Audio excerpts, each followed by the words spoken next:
YouTube channel best kitchenette में नम। और आज हम लोग आए अपने वनडे रोड नासिक साइड पर, जहां पर 2 BHK फ्लैट को हमने फुल फिनिश किया है। पर्टिकुलर आज हम एक पूरा चिल्ड्रन रूम टूर कर रहे हैं, जहाँ पे बहुत ज़्यादा कंजेस्टेड प्लेस थी, बट फिर भी किस तरह हिसाब से हमने फर्नीचर ऑर्गेनाइज किया और एक्चुअल में इसका लास्ट में अमाउंट कितना गया और कितने टाइम में ये डिलीवर हुआ, वो सारी चीज़ें देखेंगे। इससे पहले कि वीडियो स्टार्ट हो जाए, अगर आपने चैनल को सब्सक्राइब नहीं किया तो चैनल को सब्सक्राइब कर लीजिए और नोटिफिकेशन की बेल आइकन कॉल पर क्लिक कर लीजिए, ताकि मेरी हर आने वाली वीडियो आपको टाइम पर मिले। चलिए शुरू करते हैं आज का ये वीडियो। ये हमारा स्लाइडिंग शटर, जो कि हमारा हिडन बेडरूम है। जैसे हम अंदर आ जाते थे, यहाँ पे darkish blue and cappuccino shade का 2 कॉम्बिनेशन में हमने पूरा बेडरूम डिजाइन किया है। यहाँ पे हमारा bed, back side cushion, bed हमारा वही हाइड्रोलिक के साथ, और यहाँ पे भी कुशन का हमारा सेम फंडा। यहाँ पे हल्का सा पिंकिश शेड हमने लिया है बैक कुशन के लिए, और यहाँ की थीम भी अलग थी, जैसे स्ट्रेट पट्टे थे जिसके बीच में लगभग 4-4 इंच का गैप है। देन उसके बाद आपको मैं बता दूं तो ये डक वाले स्पेस थे। यहाँ पे वार्डरोब के लिए कहीं पे भी हमारा प्लान नहीं था, हम बेड का सेक्शन भी चेंज नहीं कर सकते थे वास्तु के हिसाब से। तो फाइनली हमने डिसाइड किया कि यहाँ पे ओपन बालकनी है, तो ये दोनों स्पेस का हम यूटिलाइज करेंगे, क्योंकि ऑब्वियसली ये बॉयज़ का बेडरूम है, तो बॉयज़ को ज़्यादा स्टोरेज की नीड भी नहीं होती। तो हमने इसे सी में कन्वर्ट कर लिया, देन मिडल में पेलमेट ऑर्गेनाइज कर दिया। सी में कन्वर्ट करने के बाद हमारा थीम बहुत क्लियर था कि हम चाह रहे थे कि हम बालकनी का जो डोर है उसको कट ऑफ करके डायरेक्टली एक वार्डरोब का स्पेस ले लेंगे, बची हुई स्पेस पे हम जैसे एक डोर ऑर्गेनाइज कर देंगे। बट फाइनली हम ये लुक को डिस्टर्ब नहीं करना चाहते थे, बट लुक वाइज रूम बहुत अच्छा है, तो हमने ये कॉपरेट करने की कोशिश की कि क्यों ना हम दोनों साइड से ही वार्डरोब ऑर्गेनाइज करें, कोई तोड़फोड़ नहीं करेंगे। ऑब्वियसली तोड़फोड़ में काफ़ी ज़्यादा टाइम भी चला जाता था, और अगर वो बाद में पसंद नहीं आया तो वो भी डाउट था। तो फाइनली हमने ये डिसीजन ले लिया कि दोनों साइड से हम इस तरह के वार्डरोब ऑर्गेनाइज करेंगे। लगभग वार्डरोब है 18-19 इंच के चौड़ाई में, और हाइट में पूरे हमने सीलिंग को कवर करने की कोशिश की है। कुछ इस तरह से मल्टी स्टोरेज अकॉर्डिंग आप ले सकते हैं। मिडल में एक ड्रावर ऑर्गेनाइज कर दिया, कुछ इस तरह से आप उसका यूज़ कर सकते हैं। आपके हेयर ड्रायर्स है, बहुत सारी मशीन्स वगैरह होती है। नीचे भी सेम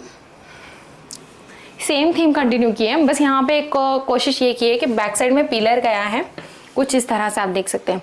पिलर भी लगभग चौड़ाई में 6 इंच का है और डीप में 13 इंच का है। तो यहाँ पे हम वार्डरोब नहीं, ड्रावर नहीं दे सकते थे, तो यहाँ का जो पैनल था, यहाँ की जो स्पेस थी, हमने उसे ब्लॉक कर दिया, और इतने ही इसमें हमने जस्ट एक ड्रावर ऑर्गेनाइज कर दिया। और अंदर की तरफ से हमने एक मिरर दे दिया, एक छोटा सा ड्रेसिंग हम चाहते थे यहाँ पर। तो ऑब्वियसली बॉयज़ है तो बॉयज़ को ज़्यादा नेसेसरी नहीं होती है सारी बड़ी बड़ी चीज़ें, तो यहाँ पे जस्ट आप अपना पूरा ड्रेसिंग का मटेरियल, और यहाँ पे जस्ट एक मिरर कंफर्टेबल आपको यूज़ करने के लिए।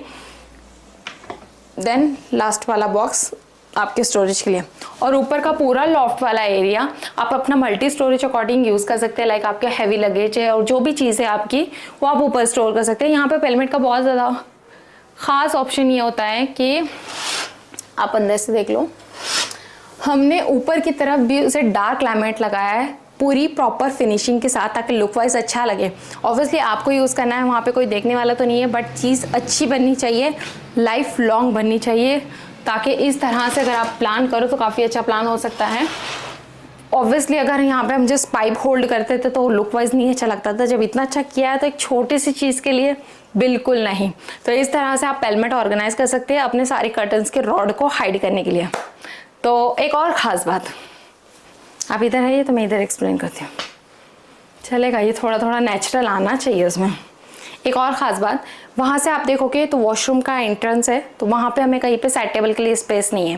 देन उसके बाद अगर मैं यहाँ देखो तो यहाँ पे पूरे रूम के मेन पॉइंट्स हैं, तो इसकी हमें सबसे ज़्यादा नेसेसरी ज़रूरत थी। तो ये हमारा मेन पूरे रूम का लाइट एक्सेस है। तो यहाँ पे हम चाह रहे थे कि अगर हमें नॉर्मली रात को अगर कुछ रखना है, पानी की बोतल रखना है, मोबाइल रखनी है, तो यहाँ पे हमने एक छोटा सा शेल्फ ऑर्गेनाइज कर दिया, ताकि वो अगर आने जाने के स्पेस में भी डिस्टर्ब ना करे, और काफ़ी कंफर्टेबली रात को सोते वक्त हम इसे एक्सेस कर सकते हैं। तो यहाँ पे जस्ट पॉइंट लगा के एक वाटर बॉटल, एक मोबाइल हम नॉर्मली यहाँ पर स्टोर कर सकते हैं, इस हिसाब से प्लान किया हमने। और देन सेकंड पॉइंट ये था कि यहाँ पर हमने कहीं पर भी बेडरूम का डोर ओपन करने के लिए जगह नहीं थी। हम अगर बेड को छोटा करते थे तो ऑब्वियसली हम घर में फर्नीचर एक ही बार बनाते हैं बड़ी मुश्किल से, तो उसमें क्या हो जाता है कि हम दोबारा फिर से बनाएंगे, फिर से तोड़ेंगे। तो उससे अच्छा है कि एक ही बार की चीज़ बनाइए, उसमें कुछ नया फंडा यूज़ कीजिए। तो यहाँ पर हमने इस तरह का एक स्लाइडिंग डोर ऑर्गेनाइज कर दिया, जो कहीं पर भी फर्नीचर को डिस्टर्ब नहीं करता है, काफ़ी कंफर्टेबली है। और यहाँ पे पोपट लॉक कहते हैं इसे, एक पोपट लॉक लगा दिया है काफ़ी कंफर्टेबली। अब कुछ इस तरह से नज़दीक आ जाइए तो दिख जाएगा।